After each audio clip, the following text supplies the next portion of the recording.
Last time on the Port Nicholson experience, the crew of the MVC Hunter received a rare March weather window.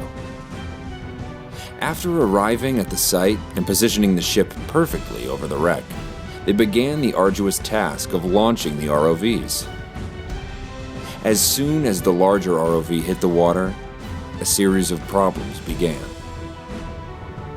As the crew frantically tried to assess and fix the issue, they quickly realized the Mark V ROV will be out of commission for the remainder of the trip. After a momentary lapse in morale, the crew rebounded and cobbled together a launch system for the smaller ROV. Due to delay in repairs, they missed the optimal tide, causing the ROV to be at the whim of the stronger currents. They were forced to recover and reset.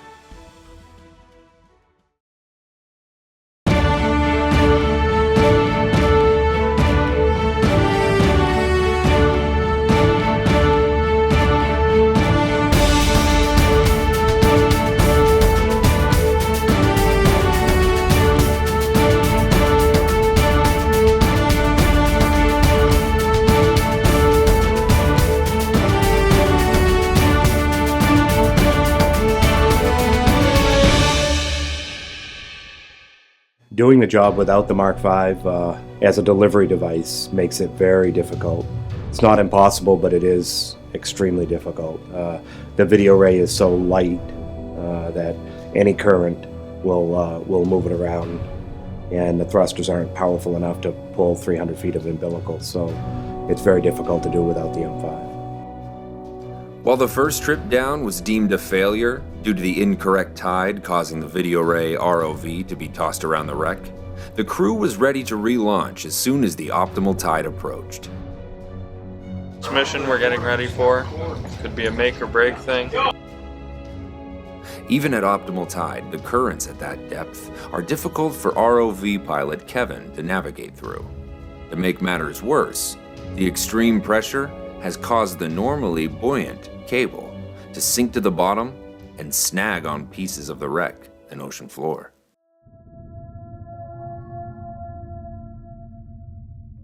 Oh, there's our memorial plaque. Yeah, there's that plaque. Yeah, it's already rat nested. It's already rat nested. Below. Problems are piling up, and the crew realizes that the smaller ROV is not up to the task by itself. See, this, the whole plan dictates the M5 sits right here, and now this ROV starts from here. Right, exactly. And it's doable. That's why we came up with that plan. And we know this But to ROV go with- works now.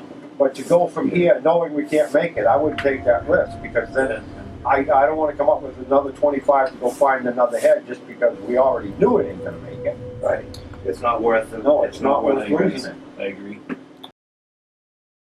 The decision is made to abort the mission in hopes to save the video ray from being stuck in the wreck. I went back as far as I go. The ROV is It was in controlled flight for maybe 20 minutes of that 5 hours, and then the rest was in survival mode, just trying to escape the wreck.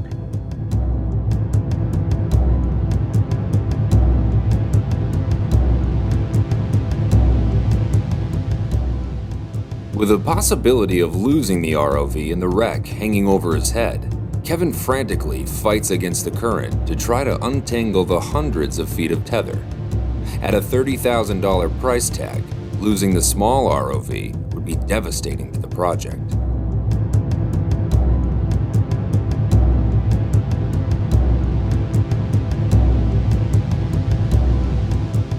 With an already disabled larger ROV, the importance of its smaller component returning safely is even more paramount.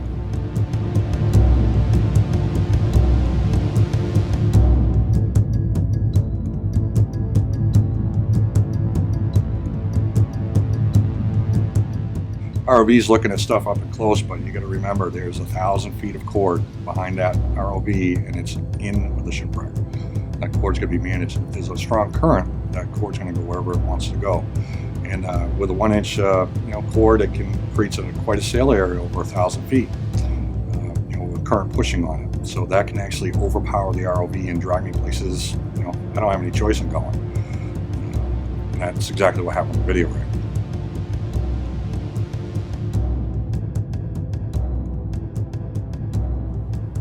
It seems like the Port Nicholson may have decided to take instead of give.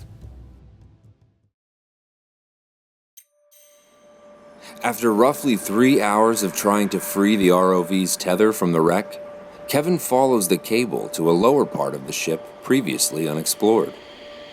While assuring the tether wasn't caught on anything, an object is spotted.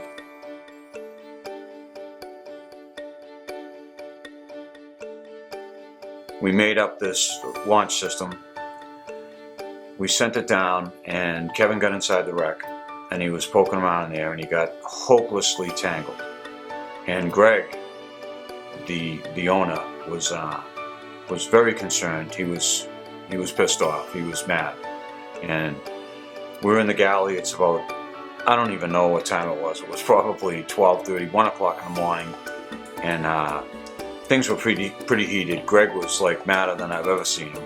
And we were sitting at the table, and it was me, Gary, and Greg. And he's like, "The hell with this. I'm out of this. I'm selling the place. You might as well cut the cord. We're out of here." And I looked at Greg and said, "I don't know, Greg.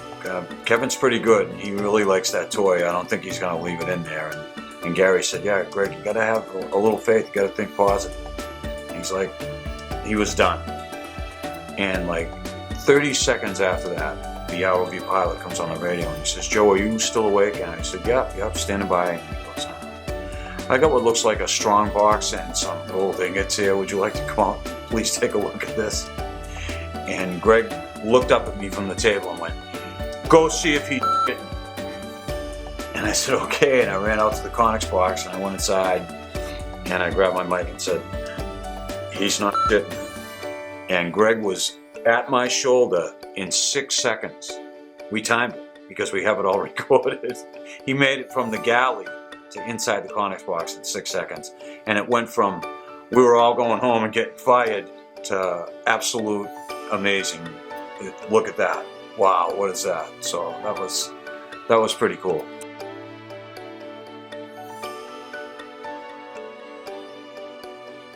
After lingering a moment to enjoy the view, and with the ROV safely untangled from the wreck, Kevin pilots it to the surface.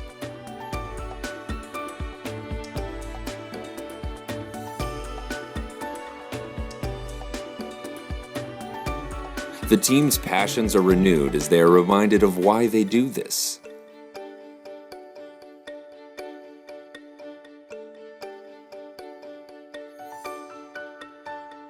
Looped in that hole, so we put down the ship 30 feet, then we could... As the rest of the crew organizes the cable and pulls the video ray out of the water, Kevin and Greg go over details of where they were and what they might have seen. More over in this area here, up towards the captain's wheelhouse. As the adrenaline rush wears off, the tired crew unhooks the ship for the long journey back to Boston.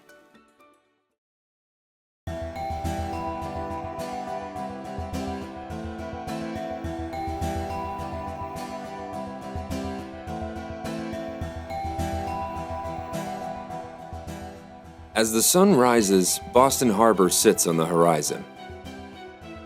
What sets our crew apart from others is we're all very determined to get to Port Nicholson. We all want it so bad. We just dream about it every night, basically.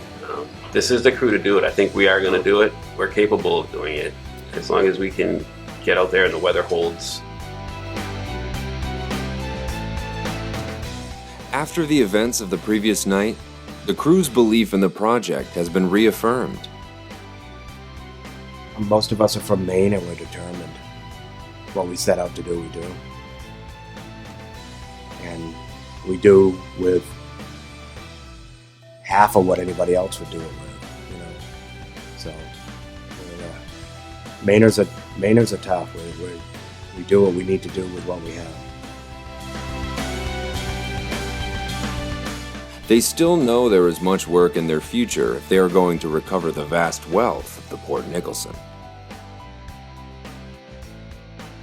What we did see in a hole in the top of the strong box was something that was in there that wasn't corroded. It was relatively shiny, so it looks very, very promising. Whether it's bullion, we don't know yet, but it looks good. So we did get in Cargo Bay 3. It took us 6 hours to get out of it, trying to get untangled and everything, and then we finally got it out. But that was what we got accomplished on the last trip, which was better than what we have in the past. It was really a plus trip, all in all. As the crew disembarks, each of them takes home the knowledge that even in the most dire of circumstances, they can persevere.